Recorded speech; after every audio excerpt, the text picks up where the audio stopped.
할렐루야. 오늘도 새벽을 깨우고 성전에 함께 모인 사랑하는 성도들, 주님의 은혜와 평강이 가득한 복된 하루가 되시기를 주님의 이름으로 축원합니다. 여러분, 사막을 가보셨나요? 사막에서는 길을 잃어버리기 쉽습니다. 왜냐하면 사방이 다 똑같이 보이기 때문이죠. 어디가 어딘지 알 수 없습니다. 사막에는 길이 없습니다. 하지만 그런 사막도 나침반만 있으면 길을 찾아, 방향을 찾아 갈 수 있습니다. 세상 속에서 살아가는 성도의 모습이 마치 사막에 살아가는 것과 같다고 할 수 있습니다. 그렇다면 이 세상 속에서 어떻게 살아야 할지, 어디로 가야 할지 그 길을 알지 못할 때 우리의 길을 안내해 주는 것이 무엇입니까? 바로 하나님의 말씀입니다. 우리의 삶 속에서 하나님의 말씀은 마치 인생의 나침반과 같은 역할을 하고 있습니다. 이 세상에 살다 보면 사람들은 내 죄를 지으며 살아갑니다. 무엇이 옳고 그른지 판단하지 못하고 살아갑니다. 그러다 보면 하나님의 백성들조차도 이 죄에 대하여 무감각해질 수 있습니다. 그래서 하나님께서는 하나님의 말씀을 우리에게 주셨습니다. 무엇이 바른 길이고 어떤 길이 거룩한 길인지, 하나님께 순종하는 길이 어떤 길인지를 알려주셨습니다. 그 나침반을 우리에게 주신 것입니다.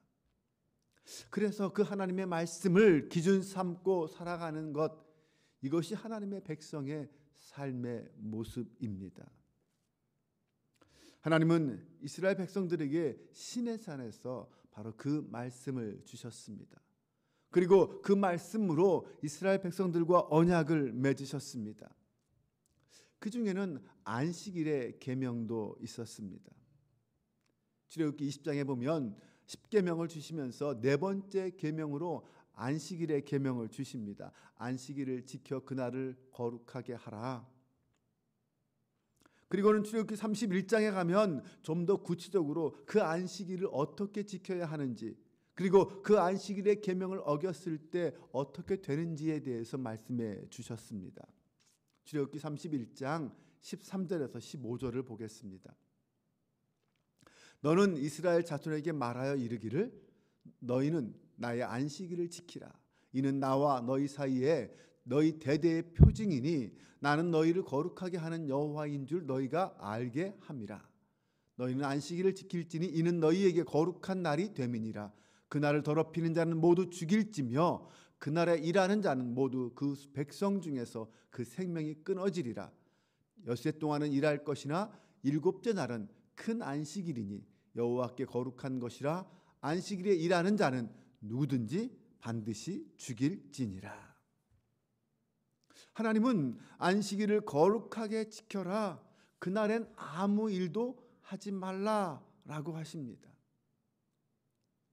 우리가 알듯이 이 안식일은 하나님을 향한 법이면서 동시에 우리들을 향한, 생명을 위한 법이고 이 땅을 향한 계명이었습니다. 안식일에 쉬는 것은 내 삶이, 나의 노동, 내가 일하는 것에 달려있는 것이 아니라 하나님께 달려있다라는 것을 인정하는 것입니다. 안식일에 노동을 하지 않고 쉼을 가짐으로 하나님의 존재를 인정하고, 나아가서 또한 마땅히 우리와 함께 쉬어야 할 우리의 이웃들, 그리고 우리의 가축들, 나아가서 이 땅의 권리까지도 인정하는 것입니다. 하나님은 일하는 것을 중단하게 하셔서 결국 이 모든 생명의 원천은 하나님께 있다라는 것을 우리로 하여금 고백하게 하신 것입니다. 하나님은 그렇게 안식일의 규례를 정하시고 안식일에 일하는 자는 반드시 다 죽이라 이렇게 명령하십니다. 생각해 보세요. 사실 이 안식일을 지키지 않았다고 죽인다? 죽임을 당한다? 이건 정말 너무 가혹한 것이 아니냐 이렇게 생각할 수 있습니다.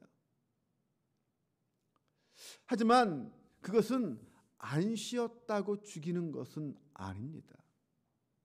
안 쉬었다고 죽이는 것이 아니라 하나님께 생명의 주권이 있다라는 사실을 인정하지 않고 자기 인생은 자기가 다 스스로 간사할 수 있고 살아갈 수 있다라고 생각하는 것이기 때문입니다. 한마디로 불신앙이기 때문이죠.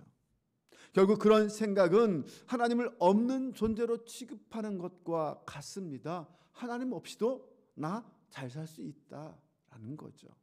내 인생은 하나님께 달린 게 아니라 나에게 달려 있다라고 생각하는 것이기 때문입니다. 그래서 그렇게 엄격하게 이야기한 것입니다.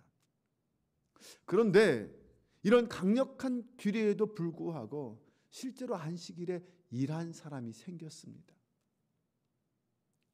어떤 사람이 안식일에 나무를 한 것입니다. 이 사람은 하나님의 계명을 정면으로 거역했습니다. 그가 왜 그런 일을 했을까요?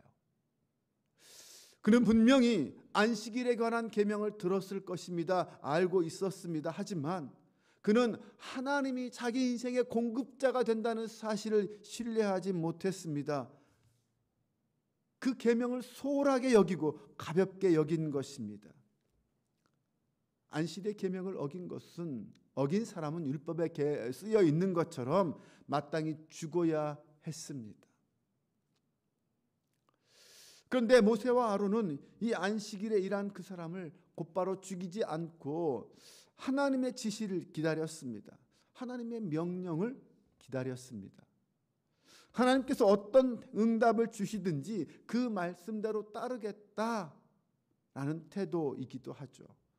그리고 사실 이 사건이 처음 있는 일이다 보니까 정말 어떻게 처리해야 할지 쉽게 판단에 서지 않은 것입니다. 정말 안식일에 나무를 한 것이 일한 것이 되는 건지, 정말 율법을 안식의 법을 어긴 것이 되는 건지 쉽게 판단하지 못했던 거죠. 하나님의 정확한 뜻을 확인한 후에 조치를 취하겠다라는 어떤 신중한 태도를 보여주었습니다. 우리가 어떤 일을 할 때 이런 신중한 태도는 중요합니다. 잘못된 판단을 막아주기 때문입니다. 성급한 결론을 내어서 큰 실수를 범하거나 하나님의 뜻을 거스르게 되는 일을 막아줄 수 있습니다. 모세와 아론이 그렇게 기다렸을 때 하나님께서는 정확하게 말씀해 주셨습니다. 그 말씀에 따라 결국 그 사람은 사람들에게 끌려서 징용 밖으로 나아갔고 거기에서 돌에 맞아 죽임을 당했습니다. 하나님의 백성은 하나님의 뜻에 대하여 신중해야 합니다. 그리고 결정되었다면 단호하게 지켜야 합니다. 하나님의 뜻과 말씀을 잘 분별하는 것, 그리고 세상과 타협하지 않고 지키는 자가 되는 것, 이것이 성도의 태도입니다. 37절에서 41절까지 말씀해 보면 거기는 하나님의 계명을 기억하는 것에 대한 기록을 하고 있습니다. 38절에서 하나님은 이스라엘 백성들에게 옷단에 술을 달라라고 하십니다.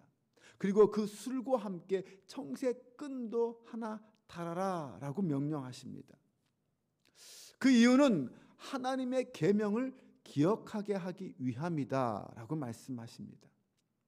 그 말은 옷을 입을 때마다, 그 겉옷을 입을 때마다 그 술에 달린 청새끈을 보면서 하나님의 계명을 기억하라는 것이죠. 하나님의 말씀을 기억하고 흰의 정욕, 안목의 정욕, 이생의 자랑과 같은 세상의 정욕으로부터 자신을 지키라는 말입니다. 하나님은 우리 인간의 연약함을 아셨습니다. 네, 그러기에 눈에 보이는 표를 직접 달게 하시고 그 표를 봄으로 하나님의 거룩한 백성으로서의 거룩함을 지키게 하신 것입니다. 여러분 생각해 보세요. 살다 보면 얼마나 바쁩니까? 대부분 다 아침에 눈을 떴는데 돌아보면 잠자리에 누워있는 것이 우리 인생입니다. 그렇게 바쁘게 정신없이 살다 보면 하나님의 말씀을 잊어버리기 쉽습니다. 아니, 떠올릴 시간조차 없을 때가 많죠.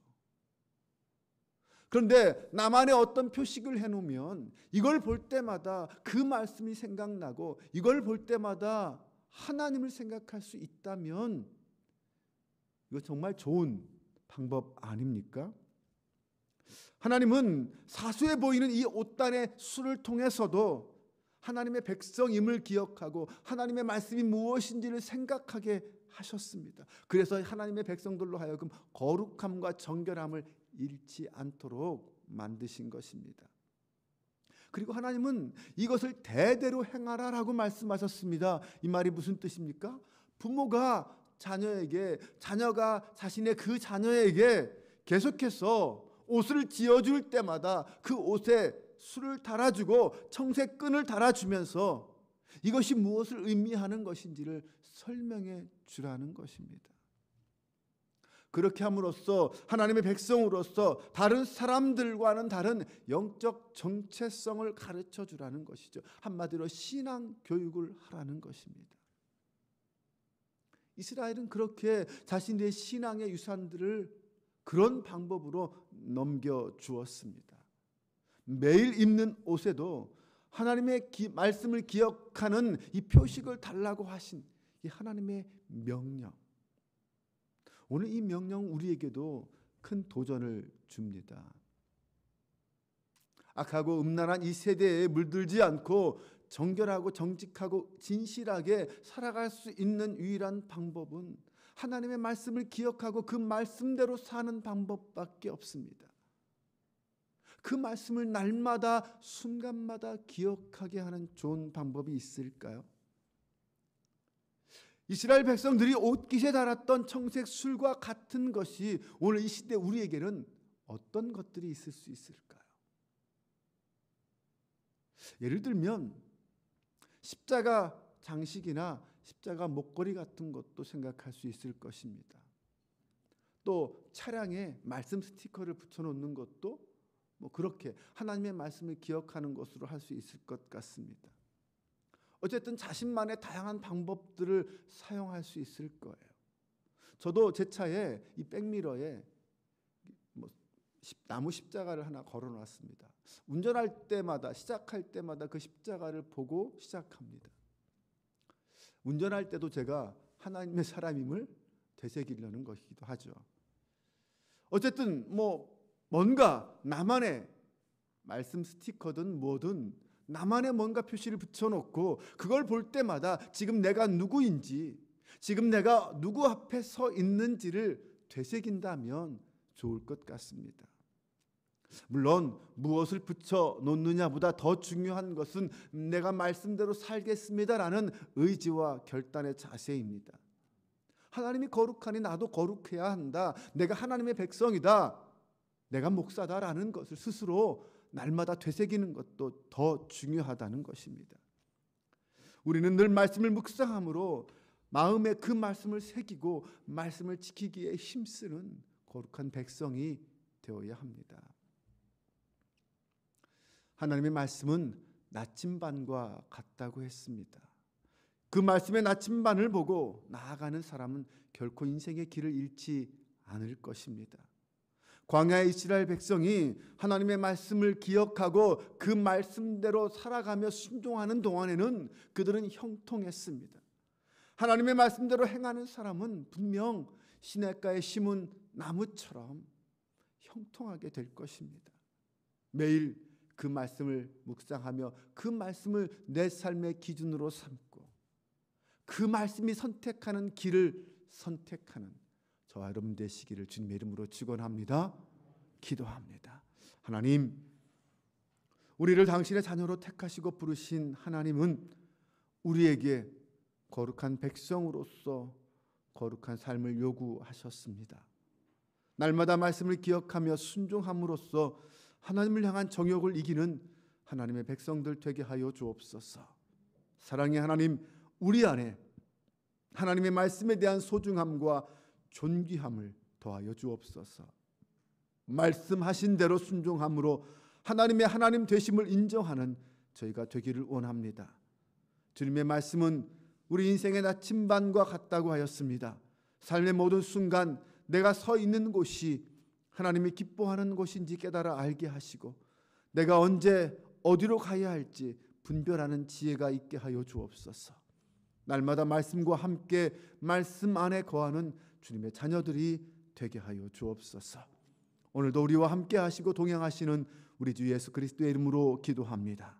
아멘.